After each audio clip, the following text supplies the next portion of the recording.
And away we go. The Sports Edge, powered by SportsHandicapper.com. Great to be with you here.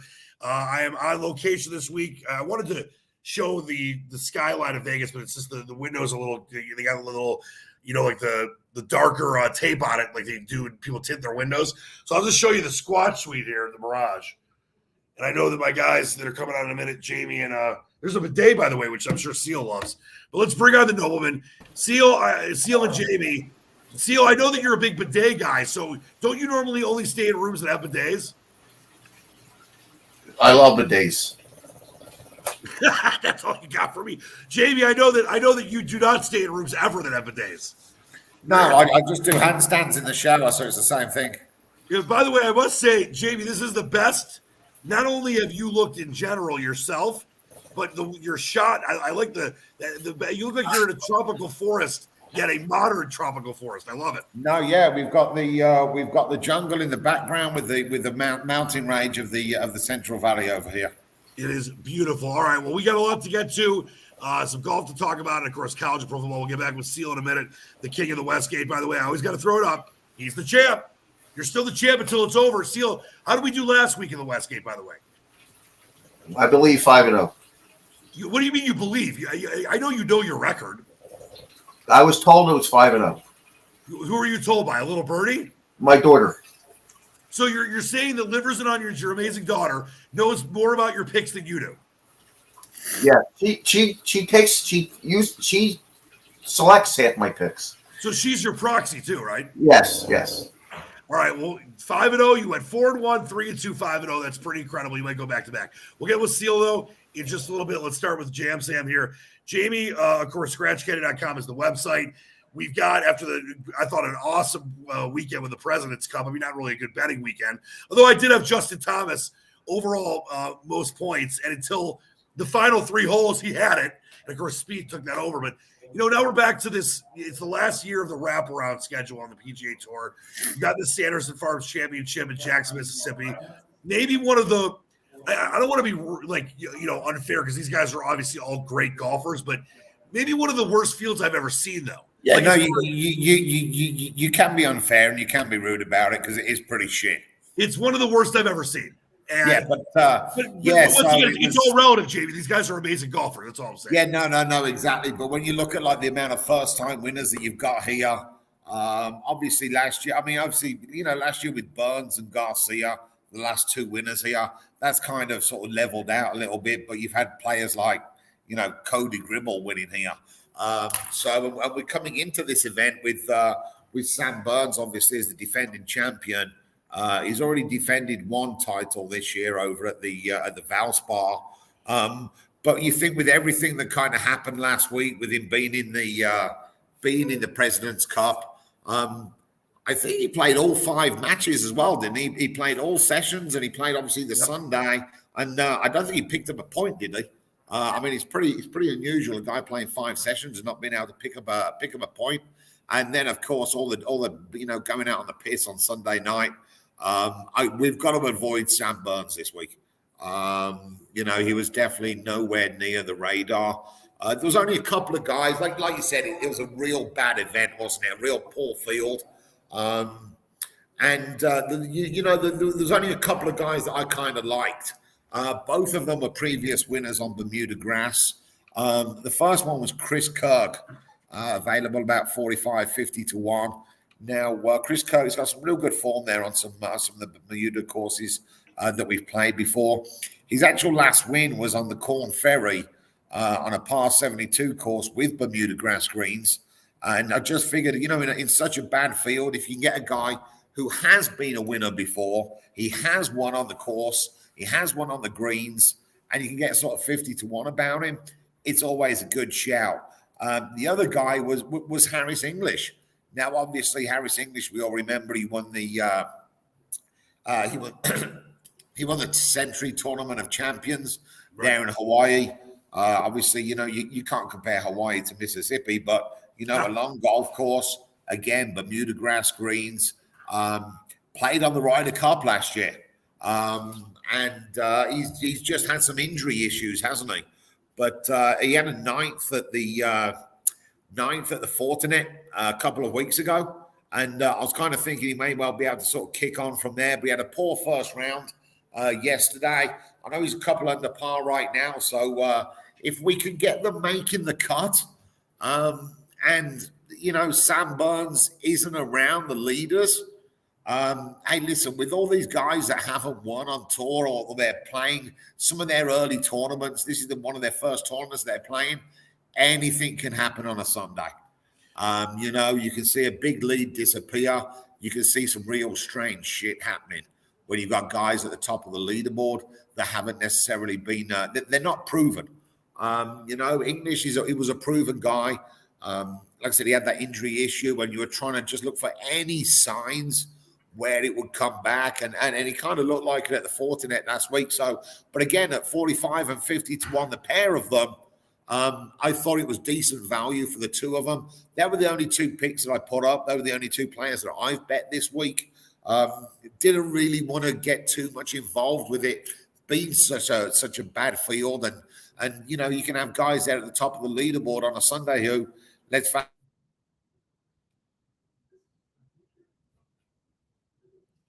All right, I think Jamie might have frozen there for a minute. We'll get back with the Jam Sam. Great stuff by him as always, though. And it is one of those things where this field, when you have a weaker field, you can look at a Sam Burns at 10. You can look at something, Bazenhout from South Africa was in the top 5 odds-wise. I think he was 28 to 1. To me, those are the tournaments, and as Jamie mentioned, you've got 100 to 1 winners, 200 to 1 winners in the past 5 years. That's where you go down the trough and take that value, because that's why you can win so much money in golf. So please check out scratchcaddy.com. I threw up the worksheet Jamie does, takes all the work out of it for you. All right, I think we got Jay, we got you back for it. So what I was just going to say, these are the kind of tournaments, especially the weaker, field tournaments, where, sometimes you've got favorites that are going to win these events, but so many times it is the 100 to 1 guy. It is the 125 to 1 guy. It is the 80 to 1 guy. And to me, it's more worth firing on those guys in this event, even if, let's say, for a year or two in a row, you do have one of the guys in the top 3 odds that win the Sanderson, Farms, or you in these weaker field tournaments. It's worth it. I mean, not even having to worry about hedging, to take the guys that are 70, 80, 100 to 1, because they're winning these tournaments, and that's a huge profit margin that can set you up for, several tournaments not to have to worry about anything. Sure, exactly. And when you've got when you've got a favorite there like Sam Burns in the market, and he's plus 1,000, he's basically taking up 10% of the market himself. Yeah. And knowing what he's just come off of, probably a week that he'll never forget in his life, and the celebrations afterwards, I'm more than happy to duck somebody who's taking 10% of the market out of the equation and go for some proven winners from further on down, who are already proven on Bermuda grass greens. They know they can, they've won tournaments before, which a lot of these players in this field, you can't check that box off on those. You can't check the Bermuda form from them. You can't check that, if they're going to be in contention on a Sunday, that, okay, mate, listen, shit happens sometimes, but they've actually been able to get across the finishing line before and actually win. Great stuff, Jamie. As always, before I get to Seal here, I mean, I know we still have a little ways to go, but how fired up are you about the World Cup being in the fall? Because I can't wait.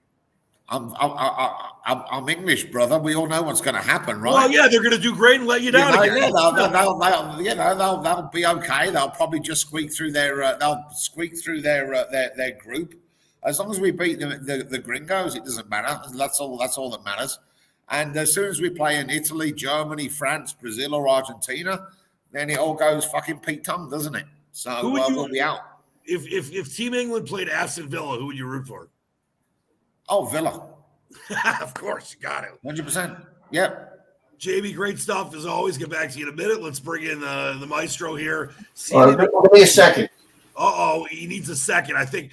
You know what? I think. Dan, let me ask you a question. Then while Seal's fucking around. Yeah, you know what he's doing? I think he's actually talking to his insurance adjuster, trying to get some extra cash out after that big cat fire. I think he was actually just on the phone with Uber Eats trying to get his Philly cheesesteak over, right? Yep, I think that they said it's going to be a couple extra hours, so he's very upset. Let me ask you a question. What do you think about this this Raiders and Broncos game this week? I think that the Raiders, to me, of course, are obviously the most disappointing team in the NFL right now. They still have a chance to recover, but teams that, start 0-3, what have we had, 5 or 6 teams in the last 30-plus years that have found a way to make the playoffs?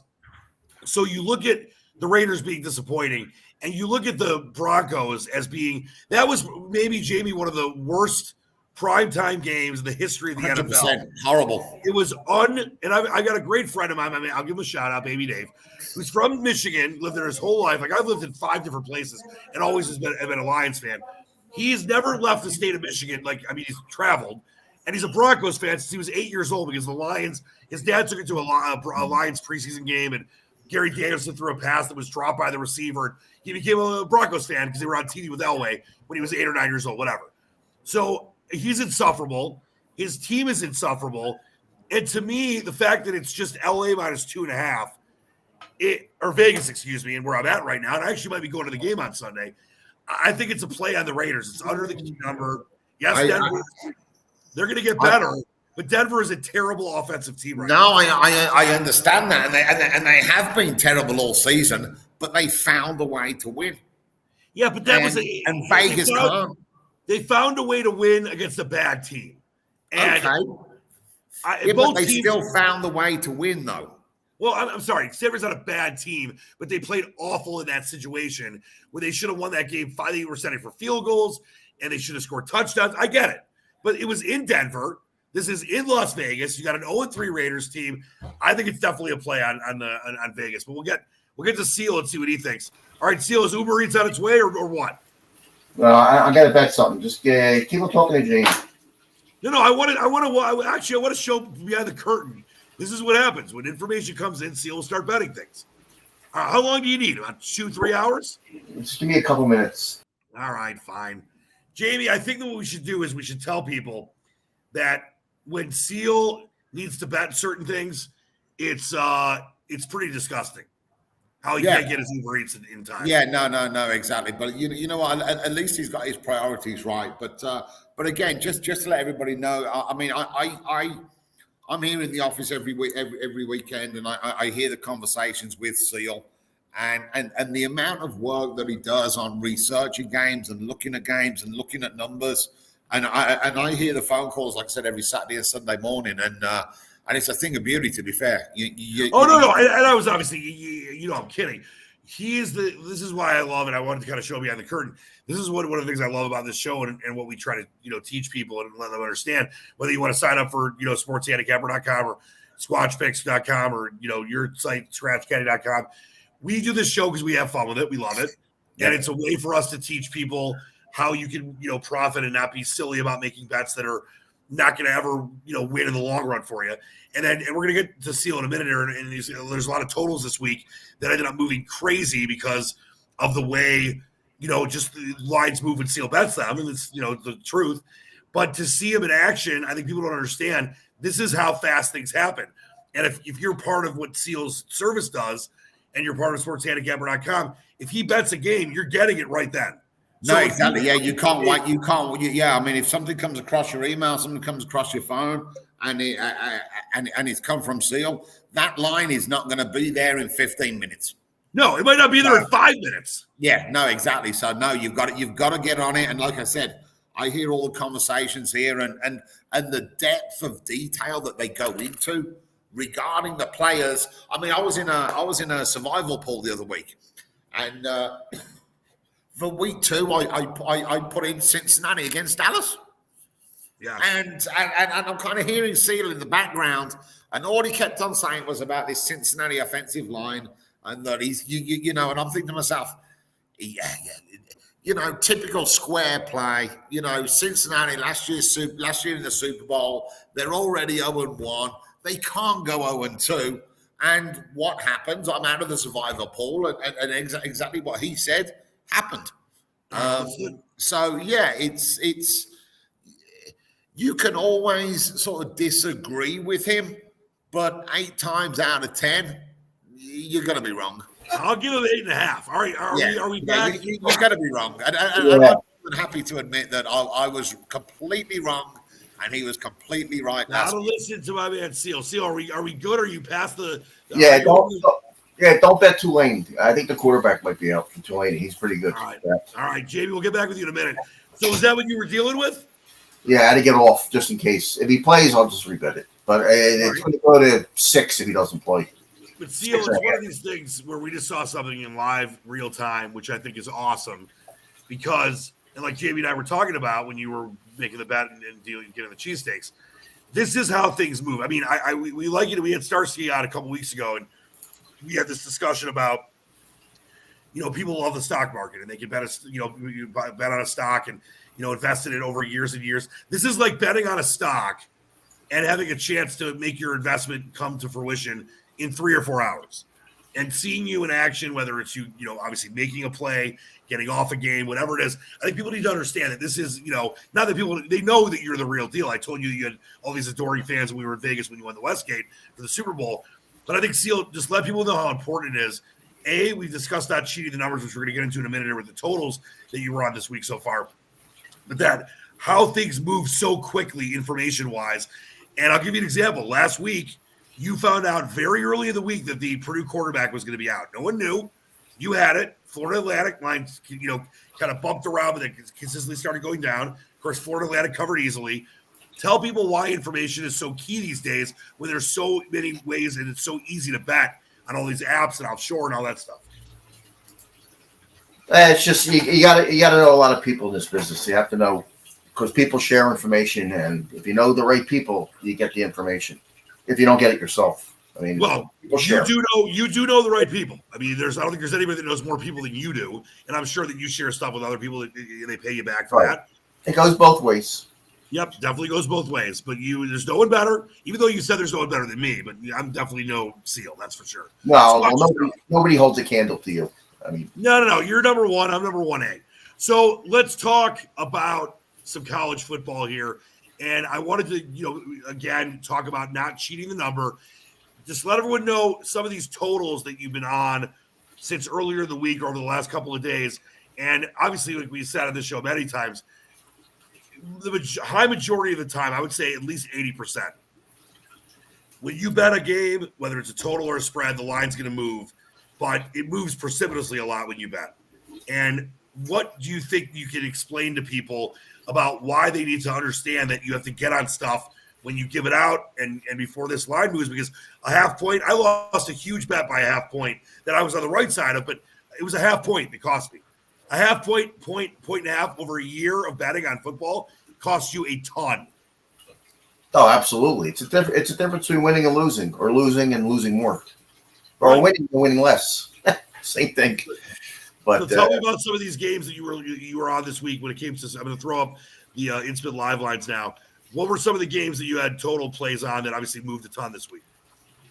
128 Clemson. We went over 40 and a half.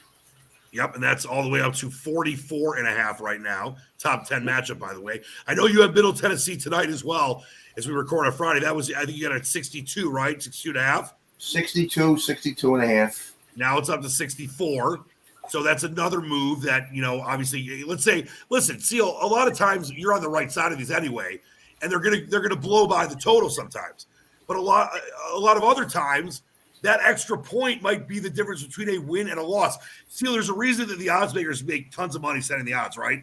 So they know these numbers are most of the time good numbers, and you're finding the discrepancies of these numbers. And if you try to cheat it, explain to me what you've said to me in the past, why you don't want to cheat a number.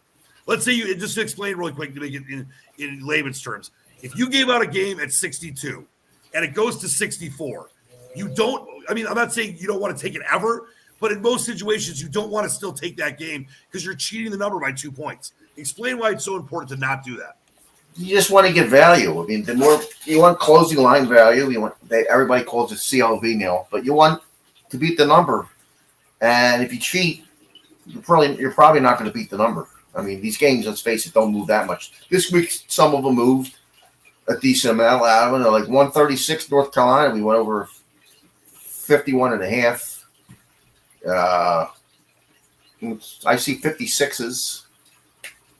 Yeah, the North Carolina game, which is a 3:10 game on Saturday, I see 56 right now. And I mean, you talk about cheating number, unless you tease that, which I know you don't like teasing college games anyway. You can't take that anymore. You're up by 6 points. Then people might think about starting trying to middle the game. Right, and the same thing with 210 Charlotte. I thought the total was ridiculous. There really wasn't any weather there. We went over 50, and that game's 55. So they moved. They'll probably keep moving. By the way, I took that. I'm here in Vegas, so I can't bet on my apps back in Michigan. So I'm friends with a lot of the guys here in the Mirage Sportsbook, and they're awesome. And I went to bet the game. We talked, and I knew that there was hurricane stuff going on, and there was no total. I'm like, what's the problem? And then they looked. There was like 15 games that the MGM people did put totals on. Like there was no total for the Clemson game. It wasn't just a mistake. They were like asleep in the back room at Mandalay Bay. I don't know. Were they there with Pig? What was going on? I can't believe they didn't have the numbers up. It's crazy.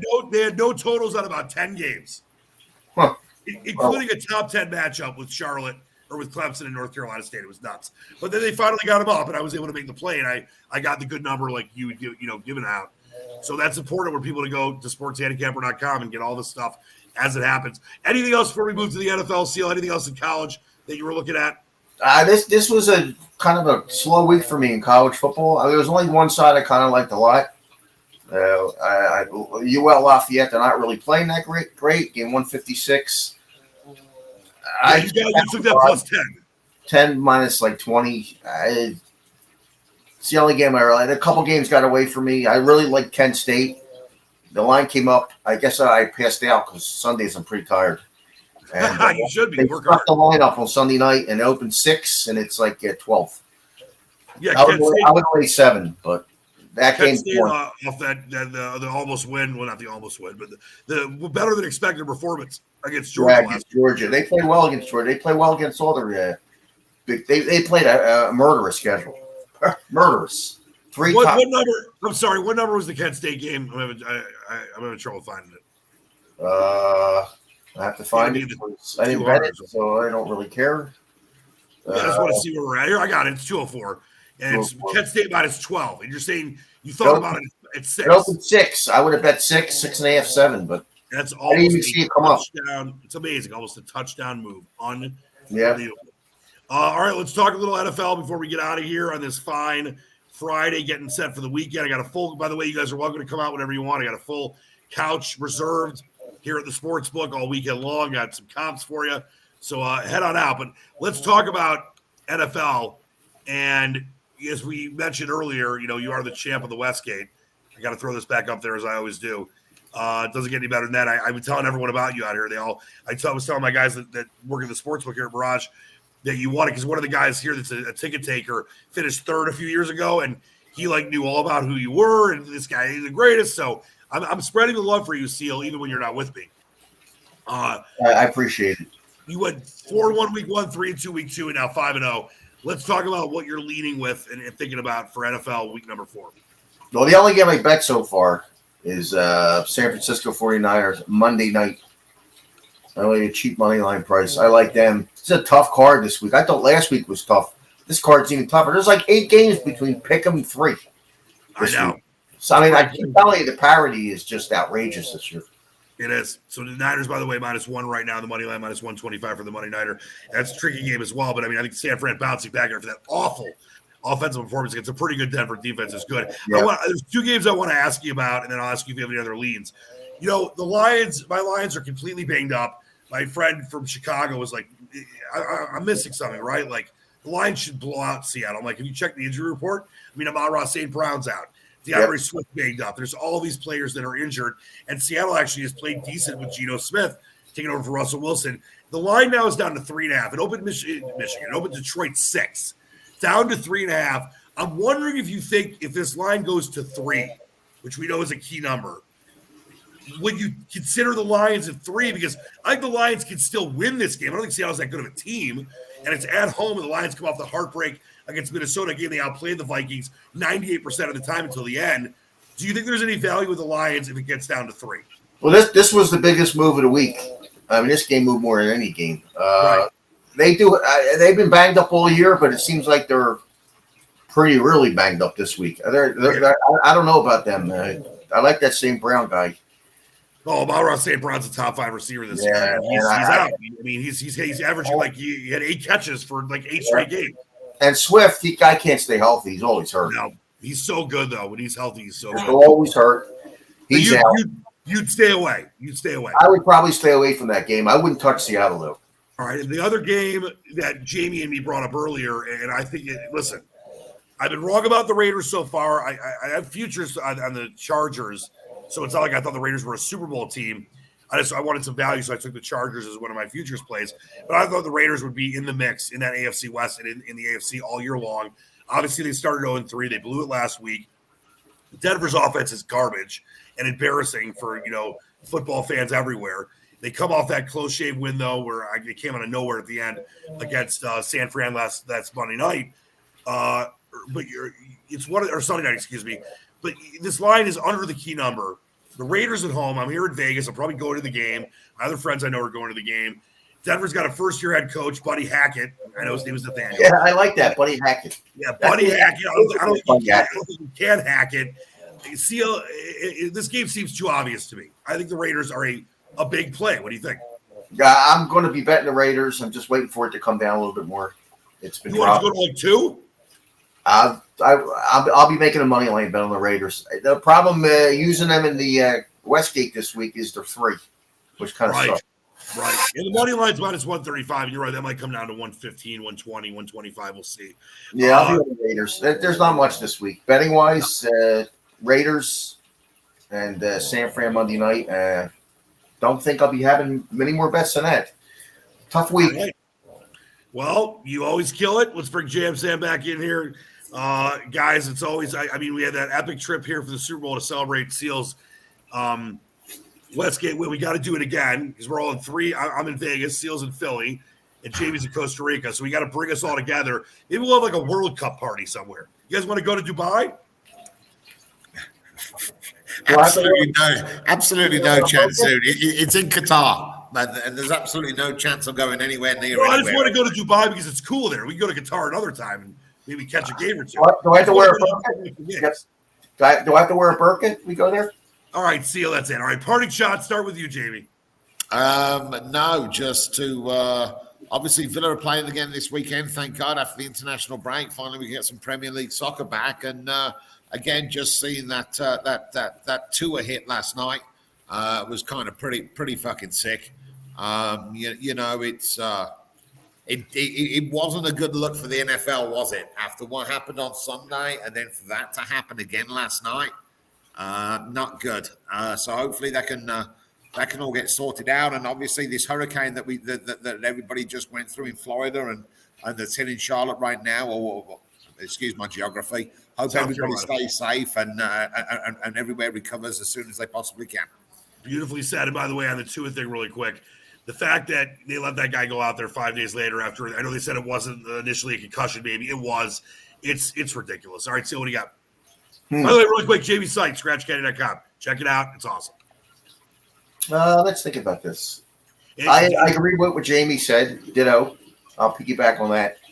And I didn't realize until yesterday that we had a great relationship with Rocket Man in North Korea. But other than that, I got nothing else to say.